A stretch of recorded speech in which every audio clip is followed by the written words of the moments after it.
minta dipimpin ya, ditujukan kepada rekan kami, saudara kami, Bu Yunimar Usman bin Umar Usman.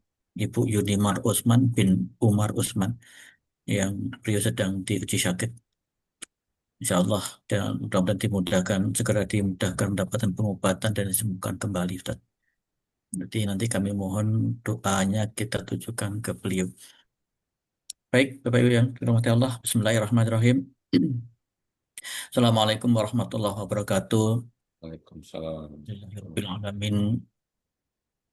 Wassalatu wassalamu ala asrofil anbiya wa mursalin sayyidina wa maulana Muhammadin wa ala alihi wa sahbihi ajmain. Asyhadu an la ilaha illallah wa la syarikalah wa asyhadu anna Muhammadan abduhu wa rasuluhu la nabiyya ba'da. Allahumma salli wa sallim ala sayyidina Muhammadin wa ala sayyidina Muhammad.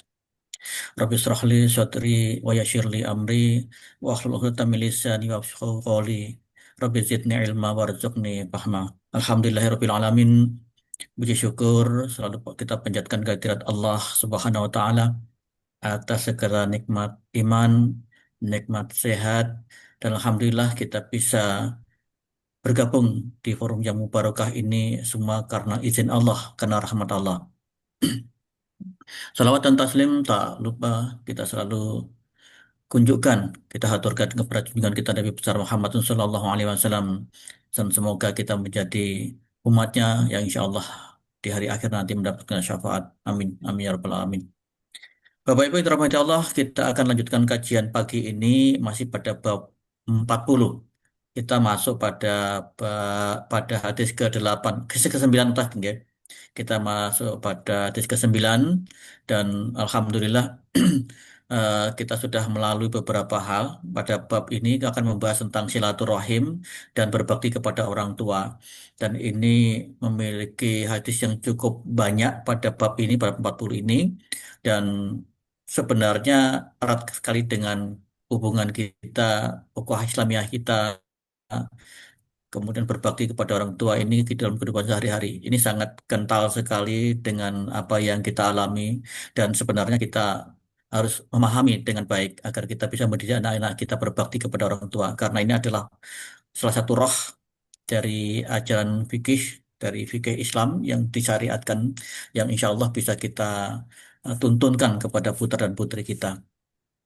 Bapak Ibu yang Allah, nanti pada akhir kajian ini kita akan berdoa bersama untuk kesembuhan saudara kita, rekan kita yang sedang diuji sakit, yaitu Bu Yunimar Usman bin Umar Usman. Yang seperti dan saya saat ini kita mohon nanti kerelaannya untuk mendoakan bersama. Jadi jangan keburu keluar dari Zoom dulu, kami doa bersama. Baik Ustadz, sebelum eh, kami tidak berpanjang lagi, mungkin kami lanjutkan. Monggo dilanjutkan pada hadis yang ke-9, lanjutan yang terdahulu. Kami persilakan Ustadz. Yap, makasih Pak. Bismillahirrahmanirrahim. Assalamualaikum warahmatullahi taala wabarakatuh. Waalaikumsalam warahmatullahi Allah wabarakatuh. wabarakatuh. Alhamdulillahil wahidil qahhar, al-azizil ghaffar, mukawwiril laili 'alan nahar, tadhkiratan liulil qulubi wal absar, wa tabsiratan lidzawil albabi wal i'tibar. Alladzi ayqadha min khalqihi man istafahu fazahadahum fi hadhihi ad-dar wa shaghalahum bimuraqabatihi wa idamatil afkar wa mulazamatil itti'adhi wal ittikar wa waffaqahum liddu'ubi fi ta'atihi wa ta'ahhubi lidaril qarar wal hadari mimma yuskhituhu wa yujibu daral bawar wal muhafazati ala dhalika ma'a taghayyuril ahwali wal atwar. Ahmaduhu ablagha hamdin wa azkah wa ashmalahu wa anmah. Wa ashhadu an la ilaha illallahul barrul karim ar-raufur rahim. Wa ashhadu anna sayyidana Muhammadan abduhu wa rasuluh wa habibuhu wa khaliluh. Al-hadi ila siratim mustaqim wa da'i ila dinin qawim. Salawatullahi wa salamuhu alaihi wa ala sair nabiyyin وآل كل وسائر الصالحين. أما بعد، فيقول الله تعالى في كتابه العزيز وهو أصدق القائلين: يرفع الله الذين آمنوا منكم والذين أوتوا العلم درجات. وقال النبي صلى الله عليه وسلم: ومن سلك طريقا يلتمس فيه علما سهل الله له به طريقا إلى الجنة. صدق الله العظيم وصدق رسوله النبي الحبيب الكريم ونحن على ذلك من الشاهدين. رب اشرح لي صدري ويسر لي أمري واحلل عقدة من لساني يفقه قولي. سبحانك لا علم لنا إلا ما علمتنا إنك أنت العليم الحكيم ولا حول ولا قوة إلا بالله العلي العظيم. Ma'asyiral muslimin wal muslimat, sahabat sehat, Kementerian Kesehatan Republik Indonesia yang dimuliakan Allah Subhanahu wa taala. Alhamdulillah, puji serta syukur kita panjatkan hadirat Allah Subhanahu wa taala atas berbagai karunia dan nikmat yang telah diturunkan, yang telah kita terima. Dari nikmat dan karunia ini, alhamdulillah, kita dapat melakukan berbagai macam aktivitas, di antaranya mengikuti kajian Islam intensif sahabat sehat. Salawat beriring salam kita sampaikan kepada junjungan besar Nabi Muhammad Sallallahu Alaihi Wasallam, kepada keluarganya, para sahabatnya, serta pengikutnya. Mudah-mudahan selawat yang senantiasa kita sampaikan, kita mendapatkan syafaatnya di hari kiamat kelak. Amin ya Rabbal Alamin. Sahabat sehat yang dimuliakan Allah, insya Allah kita lanjutkan pembahasan pada bab 40 tentang birrul walidain, berbakti kepada orang tua, wasilaturrahim, dan tentang silaturrahim dalam kitab Riyadhus Shalihin karya Al-Imam An-Nawawi Yahya bin Syaraf. Insya Allah kita akan lanjutkan pada hadis yang ke-9 dari 24 hadis. Mudah-mudahan kita bisa baca 2 atau 3 hadis pada hari ini. Langsung saja hadis yang ke-9 karena ini agak panjang. Bismillahirrahmanirrahim. Qala al-Imam al-Mu'allif rahimahullahu ta'ala wa adama an-naf'a bihi wa bi'ulumihi fid dharaini amin. Wa anhu qala wa kana Abu Talhata aktsar al-ansari bil Madinati malan min nakhlin wa kana ahabbu amwalihi bayraha wa kanat mustaqbilatal qiblah wa kana Rasulullah sallallahu alaihi wasallam yadkhuluha wa yashrabu min ma'in fiha tayyib. Falamma nazalat hadhihi al-ayatu lan tanalul birra hatta tunfiqu mimma tuhibbun qama Abu Talha ila Rasulillah sallallahu alaihi wasallam faqala ya Rasulullah inna Allah tabaraka wa ta'ala yaqul lan tanalul birra hatta tunfiqu mimma tuhibbun wa inna ahabba amali ilayya bayraha wa innaha sadaqatun lillahi ta'ala arju birraha wa dhukhraha 'inda Allah tabaraka wa ta'ala fadha'ha ya Rasulullah haitsu araka Allah. Faqala Rasulullah sallallahu alaihi wasallam bakh dzalika malun rabih dzalika malun rabih wa qad sami'tu ma qult wa inni ara an taj'alaha fil aqrabin. Faqala Abu Talha af'alu ya Rasulullah. Faqasamaha Abu Talha fi aqaribihi wa bani ammihi. Muttafaqun alaih. Diriwayatkan dari Anas bin Malik sebagaimana hadis sebelumnya, radhiyallahu anhu, semoga Allah meridhoinya, ia berkata, Abu Talha adalah seorang dari kalangan Ansor di Madinah. Dia termasuk yang kaya raya, banyak hartanya. Di antara hartanya adalah kebun kurma. Harta di antara hartanya itu yang paling dicintainya adalah kebun kurma yang diberi nama Bayroha. Ya, kebun kurma ini letaknya menghadap Masjid Nabawi di Madinah, sangat strategis di dekat Masjid Nabawi. Rasulullah Shallallahu Alaihi Wasallam senang masuk ke Bayroha ini, kebun kurma ini, dan meminum dari airnya yang begitu nyaman. Ketika ayat turun surat Ali Imran 92 yang berbunyi lan tanalul birra hatta tunfiqu mimma tuhibbun, engkau semua tidak akan memperoleh kebajikan sehingga engkau semua suka menafkahkan dari sesuatu yang engkau semua cintai. Maka Abu Talhah berdiri menuju ke tempat Rasulullah Shallallahu Alaihi Wasallam dan berkata, "Ya Rasulullah, sesungguhnya Allah Subhanahu wa taala telah berfirman, "Lan tanalul birra hatta tunfiqu mimma tuhibbun." Padahal hartaku yang paling aku cintai ini adalah kebun kurma Bayroha yang tepatnya di dekat Masjid Nabawi. Maka sesungguhnya kebunku ini aku sedekahkan untuk kepentingan Allah, kepentingan agama Allah. Saya mengharapkan kebajikan, pahala, dan sebagai zukhr, simpanan nanti di akhirat di sisi Allah Subhanahu wa taala.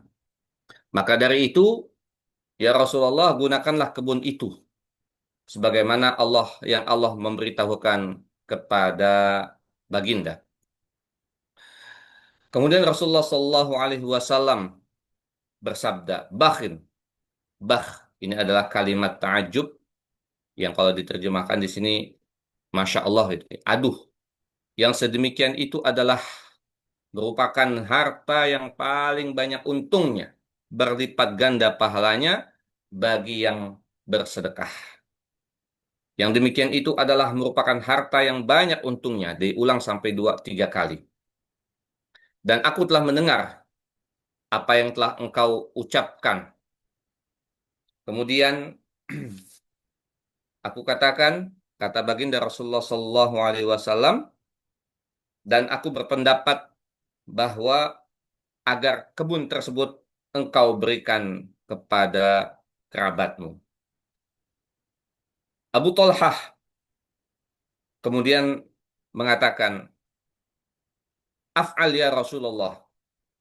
Saya akan laksanakan perintah itu, wahai baginda Rasulullah Sallallahu Alaihi Wasallam. Selanjutnya Abu Talhah membagi-bagikan kebun kurma tersebut yang bernama Bayroha kepada kerabatnya dan anak-anak pamannya. Hadis riwayat Al-Bukhari dan Muslim. Sahabat sehat yang dimuliakan Allah Subhanahu wa taala. Hadis ini pernah disampaikan sebelumnya, pernah disyarah, dijelaskan sebelumnya terkait dengan sedekah atau infak dengan harta terbaik, bukan harta sisa, tapi harta terbaik, harta yang paling dicintai. Sebagaimana firman Allah surat Ali Imran tadi ayat 92. Lan tanalul birra hatta tunfiqu mimma tuhibbun. Kalian tidak akan mendapatkan kebajikan, pahala, sampai kalian menginfakkan harta yang paling kalian cintai. Tapi karena saat ini temanya tentang birrul walidain, wasilatul rahim, hadis ini masuk sebagai bentuk contoh yang pernah terjadi pada masa Rasulullah Sallallahu Alaihi Wasallam. Ketika itu seorang sahabat yang kaya raya bernama Abu Talhah, hartanya banyak dan sangat strategis, yang berada di pusat kota, yaitu di pusat kegiatan di Masjid Nabawi, di antaranya adalah kebun kurma yang dinamakan dengan Bairoha. Kalau kita saat ini misalkan eh, berada di pusat kota dan dia punya bukan kebun kurma di sini, mungkin banyak apartemen, banyak rumah-rumah yang bisa disewakan. Kurang lebih begitulah yang bisa disewakan. Jadi istilahnya kontraktor, ya, bukan orang yang ngontrak, tapi yang punya kontrakan. Berada di tengah-tengah kota.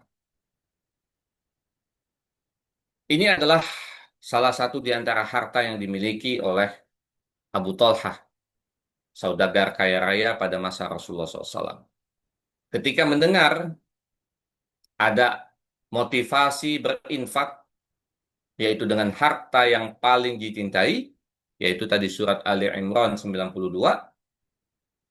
lalu dia bergegas menghampiri menuju baginda Rasulullah Shallallahu Alaihi Wasallam untuk menjadi saksi atas apa yang ingin dilakukannya berupa sedekah terbaik, infak terbaik.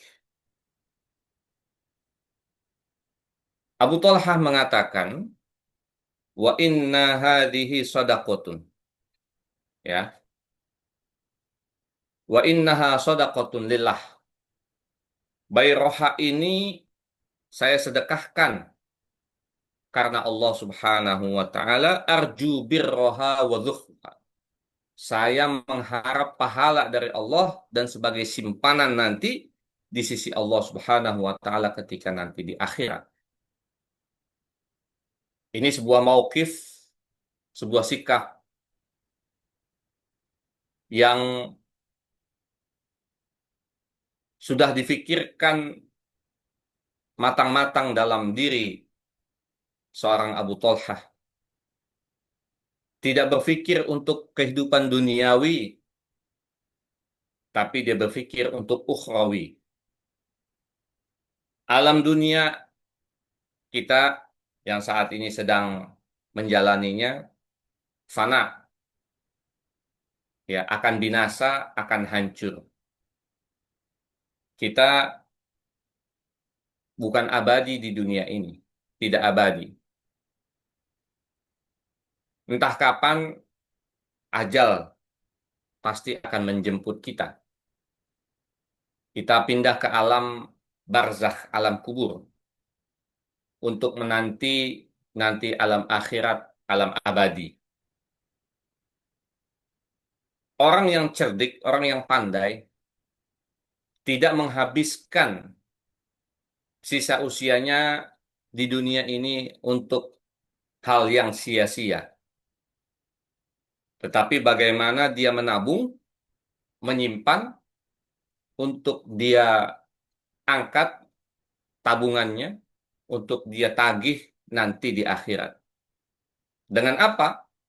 Dengan harta terbaiknya, harta yang paling dicintainya. Tidak dihabiskan di dunia ini. Tidak dihabiskan untuk kebutuhan syahwatnya, tetapi justru disedekahkan, diinfakkan, dipersaksikan. Agar ada orang menyaksikan, makanya dia datang kepada baginda Rasulullah Sallallahu Alaihi Wasallam, sedekahnya supaya Allah Subhanahu Wa Taala menerimanya. Hal ini menuntut latihan yang luar biasa. Mendengar firman Allah akan motivasi bahwa harta terbaik yang paling dicintai yang akan diterima oleh Allah Subhanahu wa taala dan mendapatkan pahala besar di sisinya.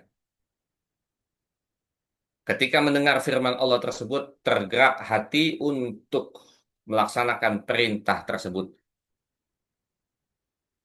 Tidak berpikir terkait dengan bagaimana nasibnya nanti di dunia, tetapi dia berpikir untuk mengukir seperti apa nasibnya di akhirat kelak.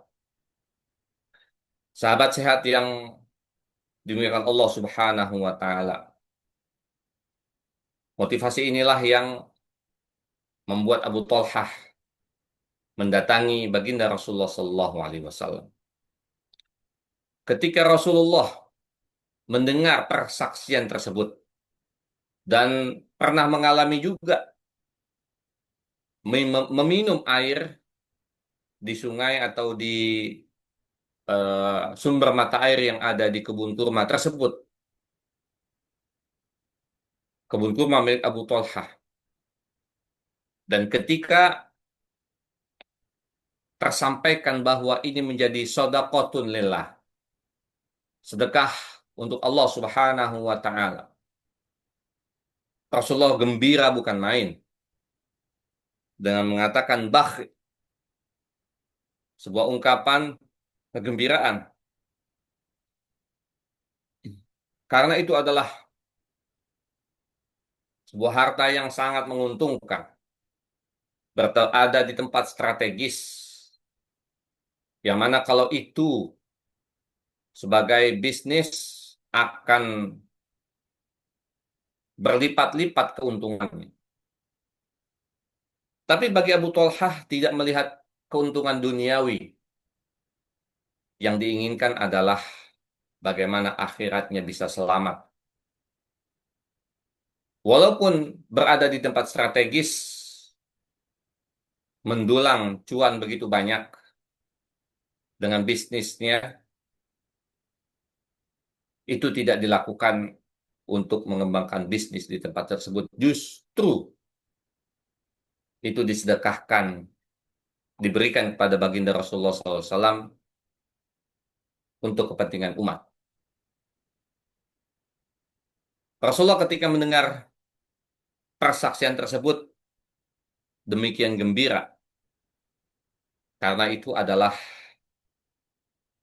punya keuntungan yang begitu banyak, pahala yang berlipat bagi orang yang bersedekah. Namun baginda Rasulullah Shallallahu Alaihi Wasallam ingin mengarahkan Abu Talhah dan kepada kita semuanya bahwa sedekah yang kita lakukan memang bisa untuk kebanyakan umat, tapi ada langkah-langkah prioritas yang harus didahulukan. Apa kata baginda Rasulullah Shallallahu Alaihi Wasallam? Beliau menyampaikan bahwa di halaman selanjutnya, yang ini menjadi titik poin kita, beliau menyampaikan Abu Talhah, Rasulullah SAW menyampaikan, sesungguhnya saya berpendapat agar kebun kurma tersebut engkau berikan sedekahnya kepada kerabatnya. Fi aqaribihi. Fil aqrabin. Anta ja'alaha fil aqrabin. Sedekahkan untuk kaum kerabat, untuk keluarga. Disedekahkan untuk keluarga. Memang seorang sosok Abu Talhah mungkin kaya raya karena kepiawaiannya dalam mengelola bisnis, dalam mengelola harta kekayaan. Belum tentu keturunannya, anak cucunya punya skill yang sama. Nah, ini Rasulullah Shallallahu Alaihi Wasallam mengarahkan kepada Abu Talhah, jadikanlah mereka juga orang yang punya skill yang sama dengan modal yang sudah ada. Jangan dari nol. Karena memang ada sahabat yang ketika masa hidupnya berkemampuan, berkecukupan, tapi ketika akhir hayatnya karena semuanya disedekahkan, tidak meninggalkan harta untuk keluarganya. Dan ini menjadi Rasulullah SAW tidak ingin ini terjadi pada keluarganya Abu Talha. ingin keluarganya, anak keturunannya punya modal simpanan, sehingga oleh Abu Talha, oleh Rasulullah SAW diarahkan supaya disedekahkan kepada keluarganya. Keluarganya yang masih membutuhkan. Abu Talha ketika mendengar tersebut, af'al ya Rasulullah. Menjawab, saya akan laksanakan perintah itu, wahai baginda Rasulullah Sallallahu Alaihi Wasallam. Lalu Abu Talha membagi-bagikan kebun kurma tersebut kepada keluarganya dan anak-anak pamannya, ponakan, sepupu, dan lain sebagainya. Disinilah letak pentingnya di antara prioritas sedekah yang kita lakukan, selain untuk umat, selain untuk manusia, kaum muslimin, juga perlu untuk kita perhatikan kepada kerabatnya. Karena nilainya bisa dua. Yang pertama, ajrus sadaqah, pahala sedekah. Yang kedua adalah kita menyambung tali silaturahmi, tali kekeluargaan yang ada di keluarga kita, tali kerabat yang ada di luar kita. Yang bisa jadi, yang bisa jadi, karena ada orang yang dia akan luluh hatinya bukan hanya dengan senyuman, tapi dengan pemberian sesuatu. Mungkin ada keluarga kita, anggota keluarga kita, sanak saudara kita, mungkin saja kita bisa taklukkan hatinya, yaitu dengan pemberian dari kita. Mungkin. Karena ada memang orang yang bukan hanya takluk melalui akhlaknya, tapi juga dengan pemberian kita. Dan sangat sah, sebagaimana di dalam hadis ini, kita bersedekah kepada keluarga. Apalagi mereka juga mungkin termasuk yang membutuhkan. Itu menjadi pahalanya dua, pahala sedekah dan pahala menjalin silaturahmi, menyambung tali kekeluargaan. Sahabat sehat yang dimuliakan Allah Subhanahu wa taala, disinilah letak hadis ke-9. Selain perintah untuk menyedekahkan harta terbaik yang paling dicintai, bukan harta sisa, tapi juga bagaimana penyaluran sedekah tersebut, infak tersebut, lebih diprioritaskan, dilihat dulu lingkungan kita terdekat, yaitu keluarga. Jika ada yang benar-benar butuh, nah, disinilah letak kewajiban kita untuk memberikan sedekah kepada mereka. Dengan itu, dengan arahan itu, baginda Rasulullah SAW ingin keluarga kaum muslimin ya adalah keluarga yang berkemampuan, bukan yang berkebutuhan, tidak belum apa-apa, butuh ini, sulit mencari orang yang memenuhi kebutuhannya. Tapi dengan diratakan sedekah kepada keluarga, ini semakin menguatkan ikatan kekeluargaan di keluarga tersebut. Sahabat sehat yang dimuliakan Allah Subhanahu wa taala, ini hadis yang ke-9. Kita lanjut pada hadis ke-10.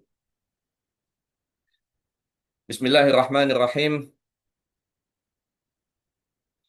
Wa an Abdullah bin Amr ibn al-As radhiyallahu anhuma qala aqbala rajulun ila nabilah sallallahu alaihi wasallam faqala ubayi'uka 'ala al-hijrati wal jihadi abtaghil ajra min Allah tabaraka wa ta'ala. Qala faham min walidayka ahadun hayy? Qala na'am bal kilahuma. Qala fanabtaghil ajra min Allah ta'ala. Maaf. Qala fatabtaghil ajra min Allah ta'ala. Qala na'am qala farji' ila walidayka fa ahsin suhbatahuma. Muttafaqun alaihi wa hadza lafzu Muslim.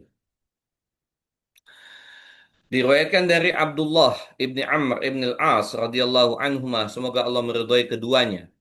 Ia berkata, ada seorang laki-laki datang menghadap baginda Nabi Muhammad sallallahu alaihi wasallam, lalu dia berkata, "Ubayyi'uka, aku berbaiat kepada engkau, alal hijrati wal jihad, untuk turut berjihad, untuk turut berhijrah dan berjihad. Abtagil ajra minallahi ta'ala, dengan hijrah dan jihad itu tujuannya adalah untuk mencari pahala di sisi Allah Subhanahu wa taala." Rasulullah Shallallahu alaihi wasallam, ketika ada orang yang menyampaikan pernyataan tersebut, Rasul menjawab, "Fahal min walidayka ahadun hayy?" Apakah salah seorang dari kedua orang tuamu ada yang masih hidup? Orang itu menjawab, "Na'am bal kilahuma." Betul. Bahkan keduanya masih ada, masih hidup. Kemudian Rasul bersabda, "Fatabtagil ajra minallah ta'ala." Dan engkau, maksudmu, apakah engkau tetap mencari pahala dari Allah Subhanahu wa taala? Orang itu menjawab, "Wahai Rasulullah, iya betul." Rasul kemudian menyampaikan pesan kepada orang yang tadi, "Farji ila walidaik." Kembalilah kepada kedua orang tuamu, fa ahsin sohbatahuma. Berbuat baiklah kepada keduanya. Hadis riwayat Al-Bukhari dan Muslim, ini adalah lafaznya Imam Muslim. Sahabat sehat yang dimuliakan Allah Subhanahu wa taala, di dalam hadis ini menjadi contoh lain bagaimana kita diperintahkan untuk berbakti kepada kedua orang tua apalagi masih hidup. Kita memang tahu ketika pada masa Rasulullah Shallallahu alaihi wasallam hijrah dari Mekkah ke Madinah atau dari tempat yang lain ke Madinah itu hukumnya wajib sebelum Fathu Makkah. Wajib. Jadi orang semuanya harus hijrah ke Madinah sebelum Fathu Makkah. Berjuang di jalan Allah, berjihad di jalan Allah juga hukumnya wajib. Membersamai baginda Rasulullah SAW dalam setiap peperangan ketika Rasul masih hidup itu hukumnya wajib. Maka orang ini menguatkan tekadnya. Ubayyi'uka 'alal hijrati wal jihad. Aku berbaiat, sumpah setia, janji setia kepada baginda untuk berhijrah dan berjihad, yang mana tujuannya adalah mendapatkan ridha Allah, mencari pahala dari Allah Subhanahu wa taala. Walaupun ini wajib, tapi baginda Rasulullah SAW ketika melihat pemuda tersebut, Rasulullah bertanya apakah masih punya kedua orang tuanya atau salah satunya masih hidup. Orang itu menjawab, bahkan dua-duanya masih ada. Di sini Rasulullah Shallallahu Alaihi Wasallam ingin memberikan pemahaman kepada sahabat tersebut dan kepada kita semuanya, kepada kaum muslimin. Ada pahala, kita bicara pahala tadi, bukan kewajiban, yang melebihi dari pahala jihad dan hijrah. Yaitu pahala bagaimana kita birrul walidain. Berbakti kepada orang tua yang masih hidup. Maka tempo hari kita pernah kita bahas hadis yang menyatakan sungguh celaka, rugi orang yang mendapati kedua orang tuanya masih hidup tapi dia tak dapat pahala. Ya. Kalau nggak salah itu hadis yang keenam. Ya, pertemuan yang lalu kita bahas ya celaka orang yang mengetahui atau menjumpai kedua orang tuanya sampai usia lanjut, tapi orang tersebut tidak masuk surga. Dengan gaya bahasa, hadisnya seperti itu. Artinya, momentum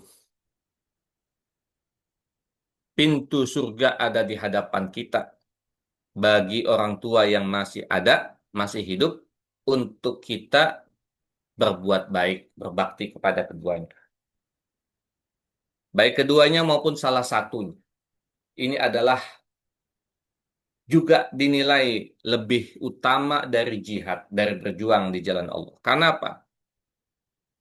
Bisa jadi, ya, karena untuk mengurus kedua orang tua memiliki kerumitan, kesulitan yang sama dengan berjuang, berjihad di jalan Allah. Karena bisa jadi misalkan orang tuanya sakit, sudah tidak bisa bergerak, stroke, dan lain sebagainya, dengan penuh kesabaran, ketabahan, sang anak melayani, mengurus semua penyakitnya, mendampingi ke dokter, ke rumah sakit, membelikan obat, dan lain sebagainya. Semua kebutuhan dipenuhi. Ini juga termasuk berjihad, bersungguh-sungguh, berjuang, dan juga pahalanya tinggi di sisi Allah Subhanahu wa Ta'ala. Rasulullah Shallallahu Alaihi Wasallam bukannya mengabaikan tadi perintah untuk berhijrah, berjihad kepada orang tadi, tapi Rasulullah melihat orang ini masih punya tanggungan ya untuk mengurus kedua orang tua. Kalau orang ini syahid, memang pahalanya tinggi di sisi Allah. Tapi siapa yang nanti akan menanggung kedua orang tuanya? Di sinilah letak Rasulullah SAW mengajarkan kepada sahabat tadi dan juga kepada kita. Ada pintu surga yang terdekat di kita, yaitu orang tua yang masih hidup. Bagaimana kita berbuat baik, fa'ahsin sohbatahuma. Ya, berbuat baiklah untuk sohbah. Ya, sohbah bisa kalau di sini terjemahannya mengawani, ya, atau sohbah, ya, mendampingi mereka, melayani mereka.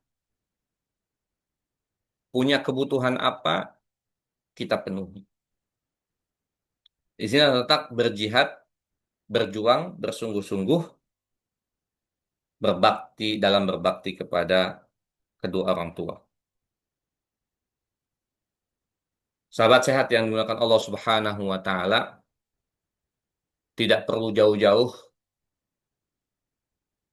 untuk menggapai surga. Ia begitu dekat, ia berada di sekitar kita. Bagi orang yang masih memiliki, masih hidup, kedua orang tua atau salah satunya, itulah pintu surga. Tinggal kita buka. Kita punya kuncinya. Tinggal kita berbuat baik kepada mereka. Mohon maaf, kita tidak membahas terkait dengan berdurhaka pada orang tua karena ini menjadi bab selanjutnya. Ya, kita bahas fokusnya kepada berbakti dan menyambung silaturahmi. Adapun bab nanti 41 durhaka dan memutus. Ya, kita bahasnya adalah sekarang bagaimana kita diperintahkan untuk menggapai surga yang berada di dekat kita, yaitu berbakti kepada kedua orang tua dan menjalin silaturahmi dengan kerabat. Sahabat sehat yang dimuliakan Allah Subhanahu wa Ta'ala, ini adalah hadis yang ke-10. Masih ada waktu, oke. Terakhir, hadis yang ke-11. Bismillahirrahmanirrahim. Wa anhu 'anin Nabi sallallahu alaihi wasallam qala, "Laisal wasilu bil mukafi'i, walakinnal wasilal ladzi idza qata'at rahimuhu wasalaha." Rawahul Bukhari. Diriwayatkan juga dari Abdullah bin Amr bin As, semoga Allah meridhai keduanya. Dia berkata, dari baginda Rasulullah Sallallahu Alaihi Wasallam telah bersabda, "Laisal wasilu bil mukafi."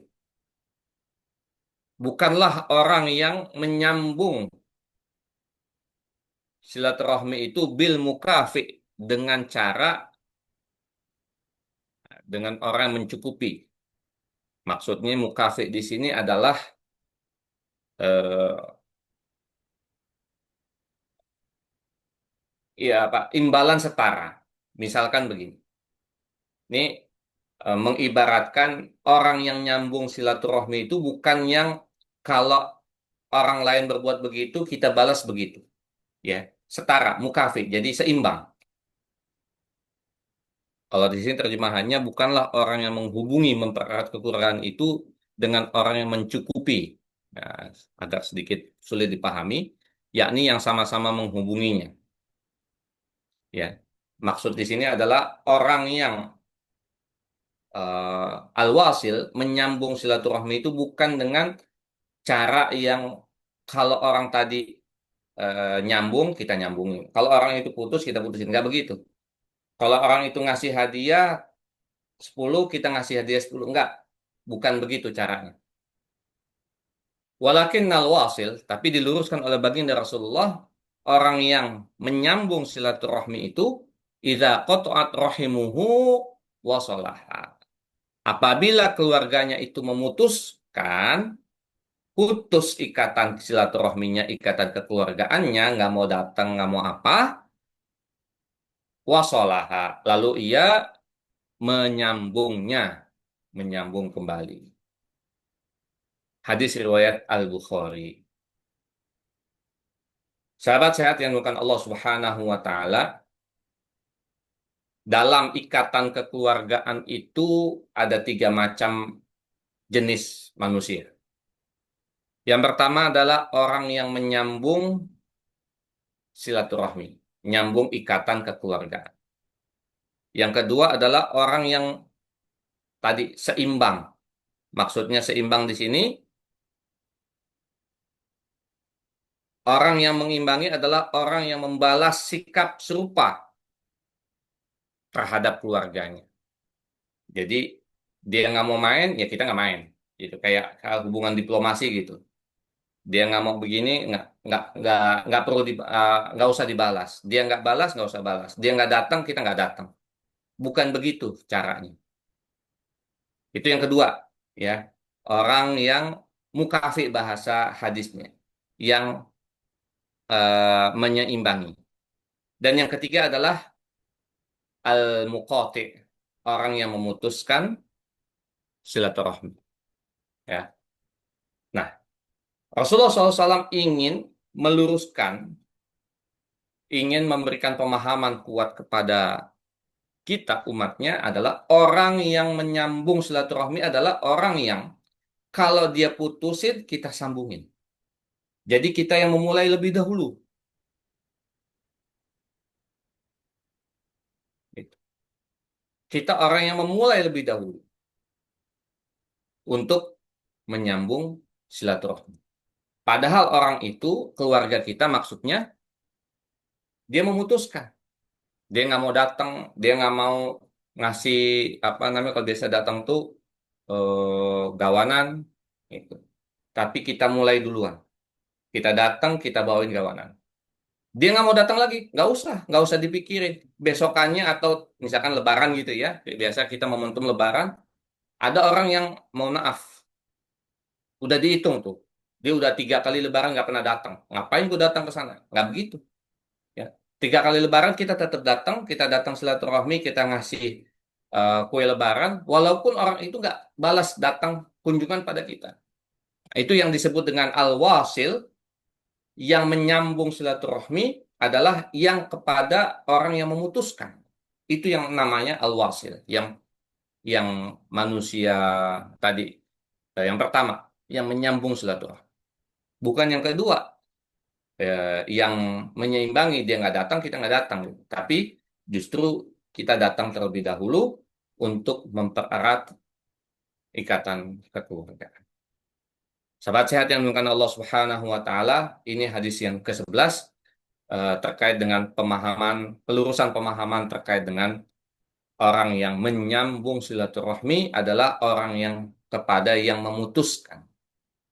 Jadi ada yang mutus, udah nggak mau datang lagi, justru kita datang dengan membawa sesuatu, terus seperti itu. Nah, bagaimana menyikapi orang yang eh, kita datang tapi dia berbuat buruk kepada kita? Udah pernah kita bahas hadis sebelumnya kemarin, di hadis yang ke-7, ya. Hadis ke-7 itu terkait dengan bagaimana sikap kepada orang yang kita datengin justru tapi kita mendapatkan keburukan darinya. Demikian wallahu alam. Alhamdulillah kita bisa membahas 3 hadis sampai hadis 11 dari 9, 10, 11. Karena ini ada agak banyak, kita cicil lumayan banyak. Biasanya kita 1, 2 hadis, tapi kita sampaikan di sini 3 hadis. Mudah-mudahan bermanfaat. Wallahu alam bisawab. Ada waktu sekitar 9-10 menit untuk kita bisa berdiskusi lebih lanjut. Wallahu alam bisawab. Wallahu muwaffiq ila aqwamit thoriq.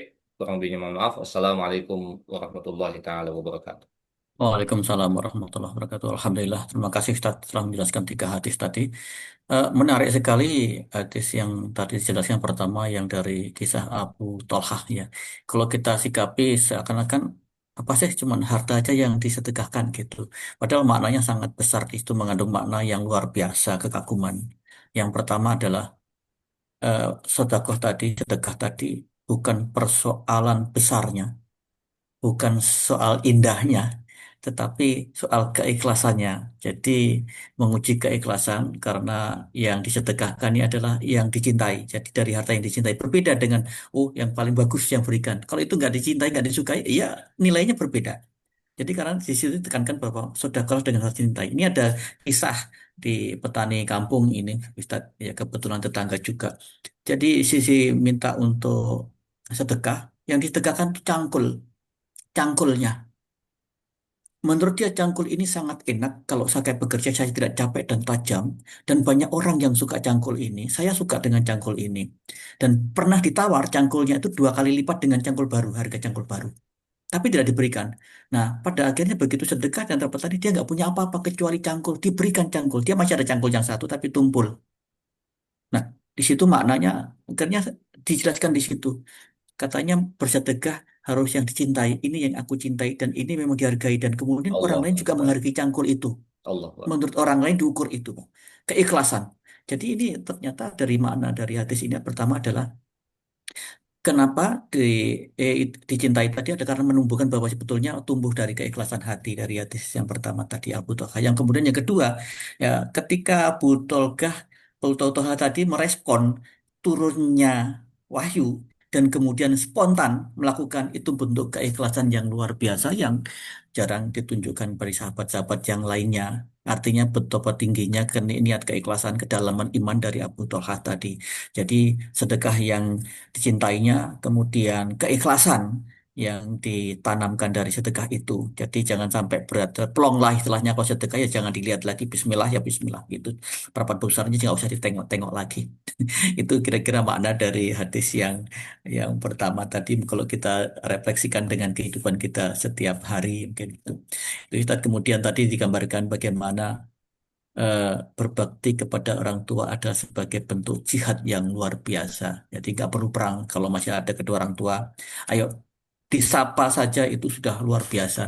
Kita datang dengan menyapa, memberikan oleh-oleh. Bahkan kita pijit, kita elus-elus, kita ajak ngobrol itu juga jihad sepanjang orang tua masih hidup. Ayo disapa, jangan sibuk dengan duniawi yang kerasa seakan-akan bahwa kita tidak bisa berkomunikasi. Terlebih sekarang ini ada media sosial gitu.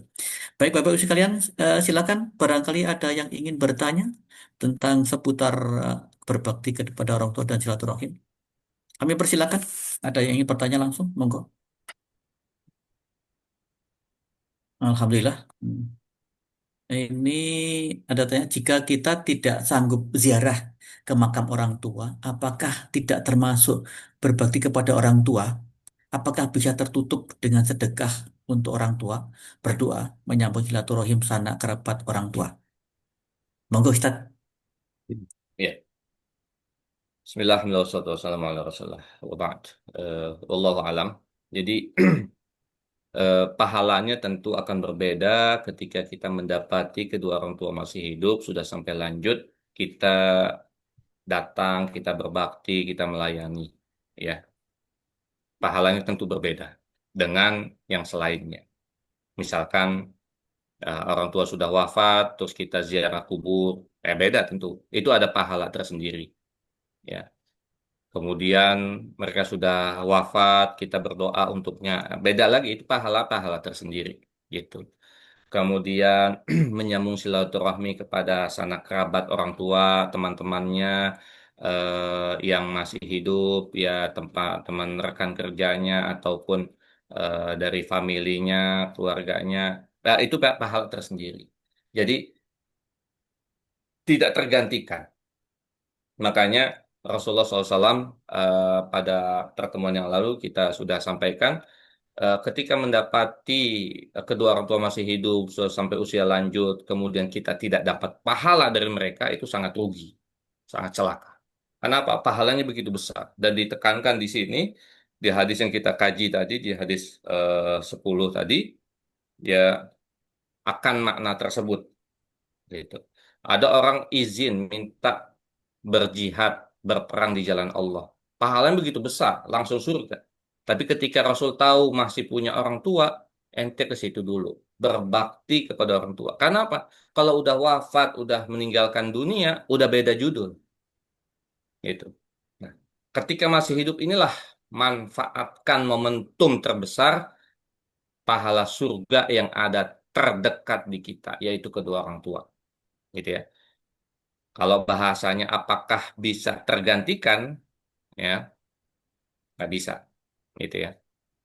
Tapi kalau kita tidak sanggup ziarah ke makam orang tua, ya karena posisi misalnya jauh, ya minimal setahun sekali, ya ketika Lebaran minimal itu.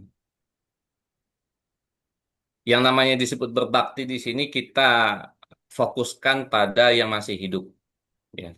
Yang kalau istilah kata berbakti kepada orang tua ketika masih hidup. Adapun ketika sudah wafat, ya bentuknya kita beda, yaitu dengan kita senantiasa berdoa, senantiasa kita ziarah kuburnya, bentuknya beda. Tapi kalau masih hidup, berbakti, yaitu kita dengan silaturahmi, melayani, memenuhi semua kebutuhannya, dan uh, lain sebagainya. Demikian. Wallahu a'lam. Alhamdulillah. Makasih Ustaz. Jadi tadi kalau kita merujuk juga hadis yang riwayat Muslim ya Ustaz ya, ada tiga hal yang istilahnya yang masih langgeng saat ini ketika orang tua tidak ada. Jadi kalau kita merujuk ke hadis riwayat Muslim itu eh, apabila anak Adam itu meninggal maka terputuslah amal kecuali dari tiga hal ya.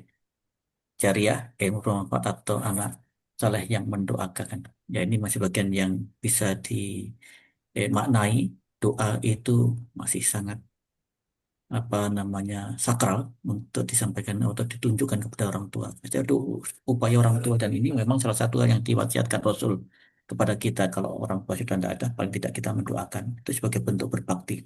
Jadi doa itu adalah doa nasoleh yang menjadi ijabah dan akan diberikan kepada orang tua kita. Banyak kalau beberapa berdiskusi juga kita menyinggung soal tawasul dan sebagainya itu juga sempat muncul gitu. Itu dalam hal ini gitu. Baik, Ustaz, terima kasih. Ini sudah diberikan penjelasan beberapa tips yang lalu. Kemudian kalau kita merujuk menyikapi orang tua saat ini ya, kalau masih ada kita punya telepon, kita punya handphone, bahkan bisa video call saat ini, lakukan itu. Jangan ditunda. Kapan saja ingat, lakukan itu.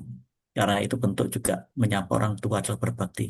Sekalipun itu melalui media sosial yang ada saat ini. Karena memang perkembangan zaman saat ini seperti itu. Beda dengan dulu setahun sekali gitu. Kemudian ketika Lebaran kalau datang ke mudik, datang dulu ke orang tua. Jangan kemana-mana dulu. Jadi langsung memang tujuannya ketemu orang tua ya ke rumah orang tua. Sekalipun itu kosong rumahnya. Kemudian ziarah ke kuburnya. Utamakan itu selesai ke kerabat, mas, kakak, adik, dan sebagainya. Itu memang ajaran yang difatwakan karena memang merujuk dari hadis-hadis tadi yang diajarkan tadi. Saya kira demikian Ustaz. Tidak ada lagi yang bertanya. Kita mohon kita lanjutkan dengan doa. Mohon doa kita kali ini kita tujukan untuk kesembuhan dan kemudahan mendapatkan pertolongan pengobatan kepada saudari kita Ibu Yunimar Usman bin Umar Usman. Bu Yunimar Usman bin Umar Usman yang semoga Allah ringankan beban ujian ini, semoga Allah mudahkan dalam mendapatkan perawatan dan semoga Allah cabut sakitnya seperti sedia kala sehat kembali. Kami persilakan Ustaz. Ya, di penghujung kajian kita, kita angkat kedua tangan kita, mohon pada Allah, kita berdoa. Sebelum doa penutup tadi ada permintaan kita berdoa untuk kesembuhan ya Ibu Yunia Yunimar Usman bin Yunimar, Umar maaf, Usman. Yunimar Usman bin Umar Usman. Semoga Allah Subhanahu wa taala mengangkat segala penyakitnya. Mudah-mudahan ini menjadi kafaratul dzunub. Penyakitnya ini menghapus dosa-dosa. Kita berdoa dengan mulainya dengan baca Al-Fatihah. A'udzubillahi minasyaitonirrajim. Bismillahirrahmanirrahim. Alhamdulillahirabbil alamin arrahmanir rahim maliki yaumiddin. Iyyaka na'budu wa iyyaka nasta'in ihdinas siratal mustaqim. Siratal ladzina an'amta 'alaihim ghairil maghdubi 'alaihim waladdallin. Amin. Astaghfirullahaladzim, astaghfirullahaladzim, astaghfirullahaladzim. Bismillahirrahmanirrahim. Alhamdulillahirabbil alamin. Wa sallallahu ala sayyidina Muhammadin wa ala alihi wa sahbihi ajma'in. Allahumma la sahla illa ma ja'altahu sahla wa anta taj'al sa'ba idza syi'ta sahla. Allahumma inna abiduka Ustazah Ibu Yunimar Usman bin Umar Usman. Allahumma adhibil ba'sa. Allahumma adhibil ba'sa. Ishfi anta syafi. Allahumma shfiha. Allahumma shfi mardaha wa mardal muslimin. Allahumma shfi anta syafi la shifa illa shifa'uk shifaan la yughadiru saqaman wa la alama. Allahumma mudhibil ba's. Allahumma ya mudhibal ba's. Ishfi mardaha. Ishfi marda Ibu Yunimar Usman bin Umar Usman. Anta syafi la shifa illa shifa'uk shifaan la yughadiru saqaman wa la alama. Allahumma shfi mardaha wa mardal muslimin. Allahumma shfi mardaha wa mardal muslimin. Allahumma shfi mardaha wa mardana wa mardal muslimin. Allahumma anta syafi la shifa illa shifa'uk shifaan la yughadiru saqaman wa la alama. Rabbana zalamna anfusana wa illam taghfir lana wa tarhamna lanakunanna minal khasirin. Allahumma inna nas'aluka mujibati rahmatik wa azaima maghfiratik wal ghanimata min kulli bir was salamata min kulli ith wal fawza bil jannati wan najata minan nar. اللهم لا تدع لنا في مقامنا هذا ذنبا إلا غفرته ولا هما إلا فرجته ولا دينا إلا قضيته ولا مريضا إلا شفيته ولا مريضا إلا شفيته ولا حاجة من حوائج الدنيا والآخرة هي لك الرضا ولنا فيها صلاح إلا قضيتها ويسرتها يا أكرم الأكرمين ويا خير الناصرين برحمتك يا أرحم الراحمين. ربنا تقبل منا إنك أنت السميع العليم وتب علينا إنك أنت التواب الرحيم. اللهم اجعل جمعنا هذا جمعا مرحوما وتفرقنا من بعده تفرقا معصوما. اللهم اجعل عملنا هذا صالحا ويوديك خالصا. وصلى الله على نبينا محمد وعلى آله وصحبه وسلم والحمد لله رب العالمين. Amin. Alhamdulillahirrahmanirrahim. Insyaallah doa yang kita panjatkan diijabah Allah SWT untuk saudari kita, rekan kita Ibu Yunimar Usman bin Umar Usman. Insya Allah dimudahkan untuk mendapatkan pengobatan, perawatan, dan diberikan kesembuhan kembali seperti sedia kala. Dan akhirul kata, kami ucapkan terima kasih pada Bapak Ibu sekalian yang hadir pada forum yang mubarakah ini. Saya akhiri, subhanakallahumma wa bihamdika asyhadu an la ilaha illa anta astaghfiruka wa atubu ilaik. Assalamualaikum warahmatullahi wabarakatuh. Waalaikumsalam. Sampai jumpa pada kajian minggu depan. Kita lanjutkan pada hadis ke-12. Terima kasih, Ustaz. Bapak Ibu sekalian, semua Izin sehat selalu. pamit Amin. ya.